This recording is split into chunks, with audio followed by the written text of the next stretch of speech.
Rural Heritage on RFD TV is brought to you by Rural Heritage Magazine, a bi-monthly magazine featuring articles about farming and logging with draft animal power, small-scale diversified family farming and homesteading, and other aspects of our rich rural heritage.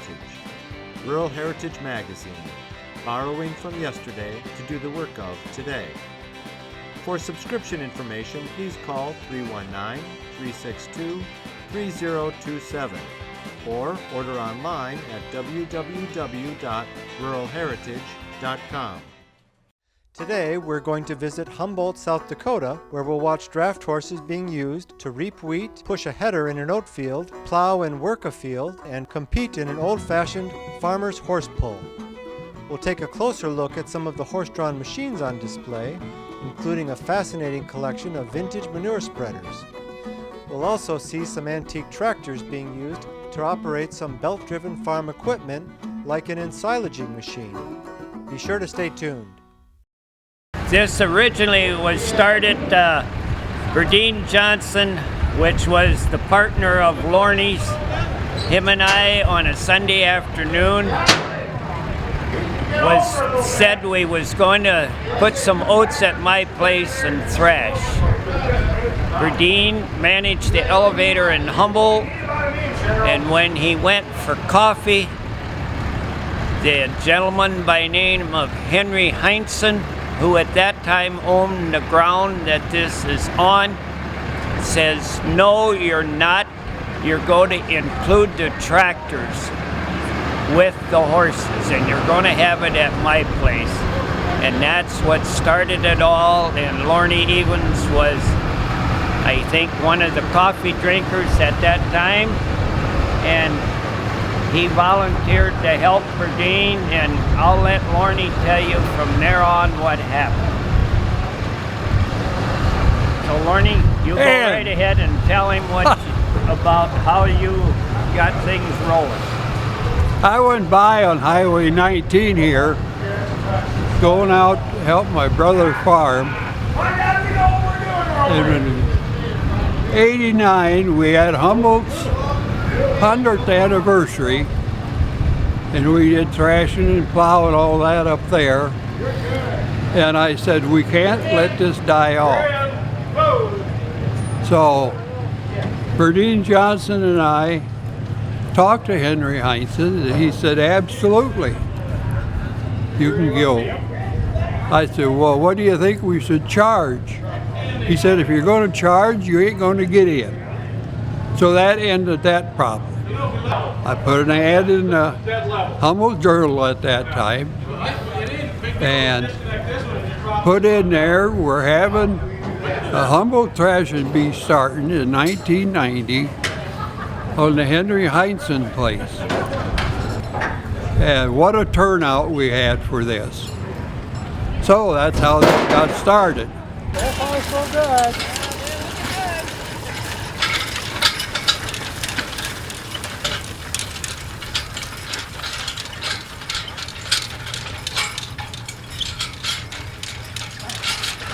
This is their first time plowing? This is it. Well, with me, these two outside horses were on an Amish farm, and they were on the left side of 6 horses, front and back. And these outside, one's 10, one's 11, and 2 months ago they'd never had a harness on them. No kidding. They were saddle horses up until They weren't haltered, all they ever had. Did they have good manners for groundwork? They were, when I went and looked at them, they were easy to have around. So I thought, well, I'm going to try it. This is my 4-cart. This is Jack Gary's plow. Okay. And I have a plow at home like this, but I have a little work to do on it. So I asked Jack if I could use his, and he said fine. Was it pretty easy for you to set it right away? Well, actually, the Amish plowed with this earlier this spring. Oh, okay. So it was close to set, and now it was just to get the depth. And how's the ground turning over? Pretty good? Yeah, it's rolling nice. Yeah, that rain made it work. Yeah, it's nice dirt. Yeah. Yeah. I enjoy your magazine. I think I got a 2-year subscription, I think, this last fall down in Waverly. Thanks very much. I appreciate that. Stop by Waverly when you come back again. I'll be there. All right. Thank you, sir. What do you do with them at home? Oh, do a little farm and do some hay and haul manure. Nothing just too strenuous, you know. They look like they're in pretty good flesh.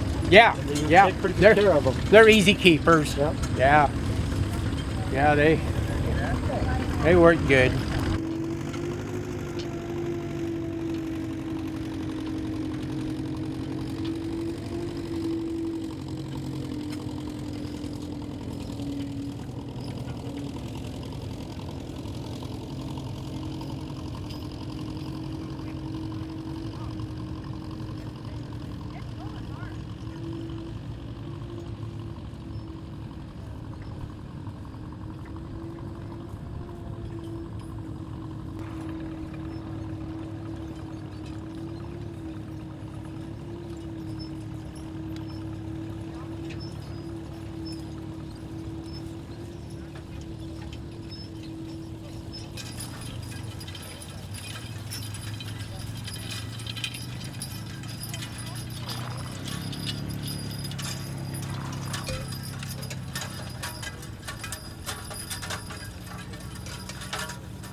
We had a 35-foot RPM silo at our place, and they didn't have no trouble at all blowing. Do it all the way up there with this one, or one Well, like something it. like it. Yeah, Something like this one. Yeah. Back then, 35 was that's about the size. They weren't that big. But yeah, it would blow it right up in there. They never had no trouble. And would you do it with corn that's mature, or would you do it with corn before it gets? Well, yeah, Should be half right, half. Like today, they want it. Oh, what? 50, 60 moisture in the corn, something like that. I didn't do it as a kid, but I was old enough to watch them do it. Well, we did the silo right on my dad's place there. And then you shovel it out and feed it to cattle mostly. And that's a lot of work shoveling it. It's easier going in than it is going out. That's true. Exactly. Yeah. Eventually they made a silo unloader where that would go up there and throw it down. That's a dangerous machine, isn't it? Well, yeah. I guess that they all are. Everything is dangerous. Yeah. Did you tell them how much strength that thing has got? I did. Oh, it's up to you if you want to tell them. About 5-6 years ago, we've got a steel shaft in there. About how big was it? About an inch. Bigger than that. Around a solid piece of steel shaft that was left in there. And I chopped it with at least 3 times in chunks about this long. Yeah, it just chunk. Yeah. So they got a lot of inertia in there. Yeah. This is an international horse-drawn manure spreader called a 100H. It's a 3-wheeler. It was made for small farms in about 19 1946 to 1950. Here is a 100 manure spreader that is basically the same size, but this is a tractor spreader. That there is a 200 International tractor spreader. That is a little bigger in size. You can see here is the literature, McCormick number 200, big capacity for herds over 15 head. Here is a 200 horse-drawn spreader. I just had this redone by Minnow Smocker, an Amishman from Wisconsin, and it was junk. I wanted this to match my red ones. But when I told him it was coming to the Humboldt Threshing Show, he talked me into putting stainless steel sides on the spreader. So you will see that there's new stainless steel sides, a new, I call it polyboard floor in it. The shields that was bad, he made stainless steel. It will never be used by me. It will be restored, put in my shed as restoration purposes. This spreader over here belongs to a friend of mine, Paul Vanderfleet. He had this done by another Amishman, Irvin Miller. This spreader here, this is something that they make for a safety rail, platform, whatever you want to call it. Nice for your feet to be. Safety. If something happens, you won't fall into your horses, a place to tie your lines. And right here is a scraper that they put on, and this scraper is made to clean the beaters off when you get through hauling manure so they don't rust. Now this gentleman wanted aluminum horse tongue put in. So this Amishman put in a new aluminum tongue. This Amishman welded rod on the side of the steel wheel so that it's smoother riding, but in ground like this, it still sinks in enough for the lugs to go for traction. This spreader here, as you can see, had roller chain put on there instead of the steel length. Just look at how nice it turns and smooth. This is called a 200F. F stands for fluid. You see it has a sunken floor, and there's a hole in the floor that there's a rod and a little slide so that you can open it up to drain it, to make sure that it doesn't freeze in the wintertime. This is also one of my horse-drawn spreaders. Near as I know, this is called a number 4. It normally has wooden sides. A friend of mine and I put new poly boards on it, put a new floor in it, because the spreader is in working condition to start with, just that the wood was rotted. So that is the collection of the International manure spreaders that, as you see, naturally the stainless steel spreaders are the standout here.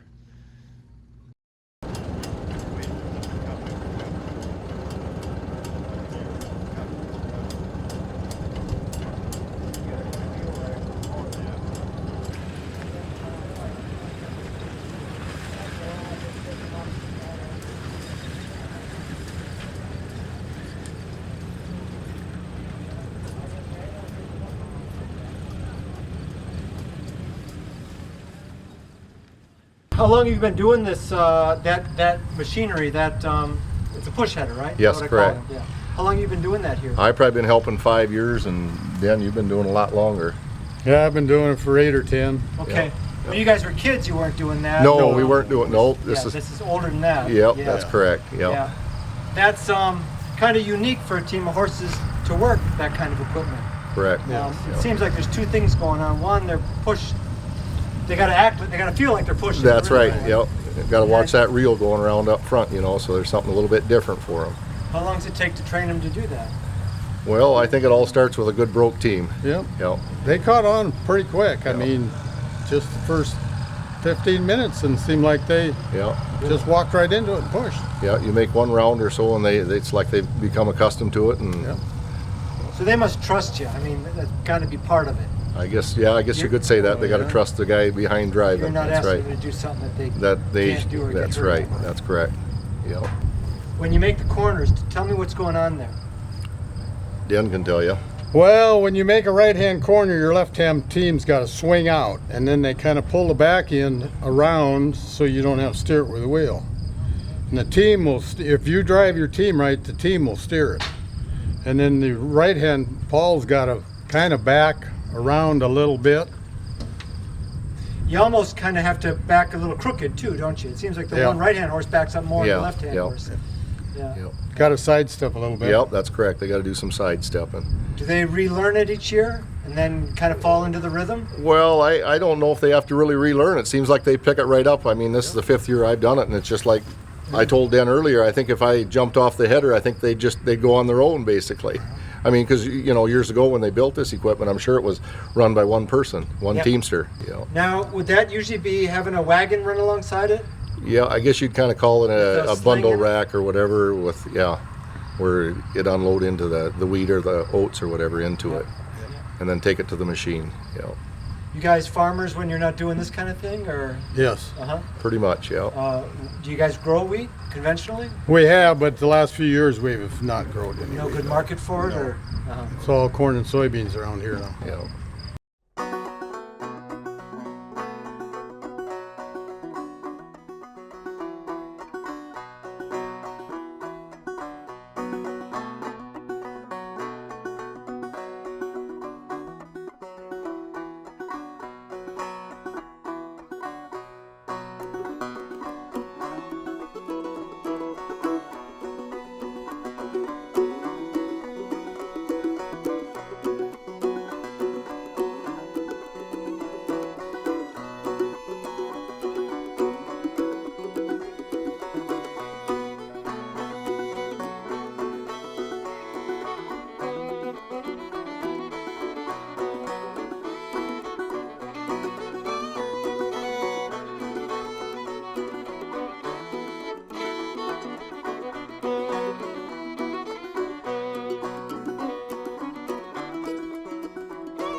Hi, I'm Joe Mishka of Rural Heritage Magazine.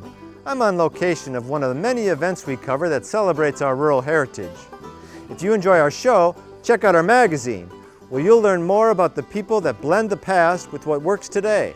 You can save almost 20% off the newsstand price by subscribing at ruralheritage.com or chat with us at 877-647-2452.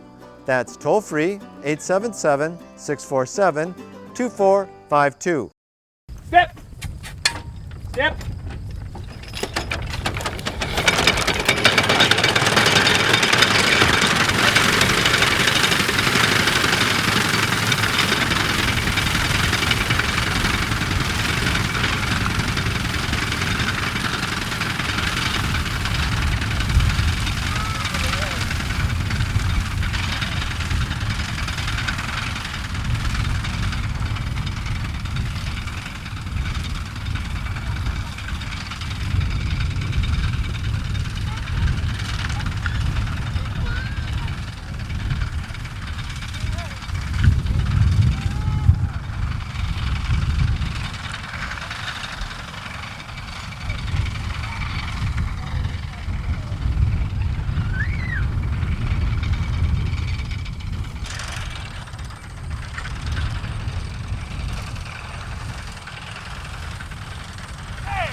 This is Jack Gary, and him and Lowell Grave purchased this fall from a sale up here in Wisconsin that the Hamish had.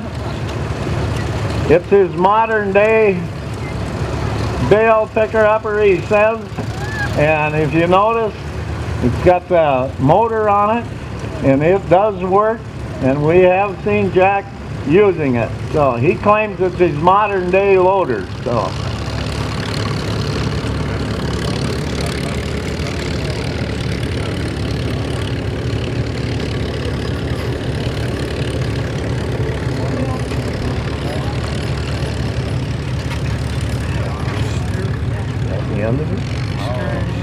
I guess that's the end of our parade today. We want to thank you people for coming. We will be starting our auction here in just a few minutes, so stick around.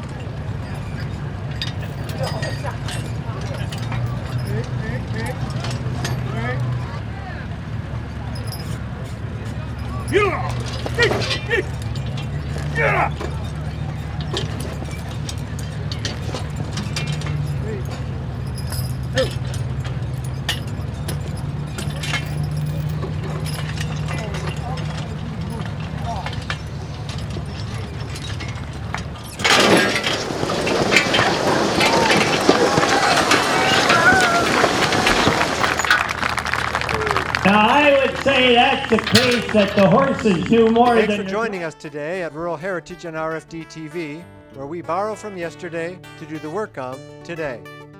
This program is available for purchase. To order your copy, please call 319-362-3027 or visit www.ruralheritage.com. Rural Heritage is a bi-monthly magazine dedicated to draft animal farming and logging, as well as other aspects of our rich rural heritage. It is published by Mishka Press, which also offers a complete line of back-to-the-land books, DVDs, and calendars. Call or write for a catalog or subscription information, or visit our website at www.ruralheritage.com.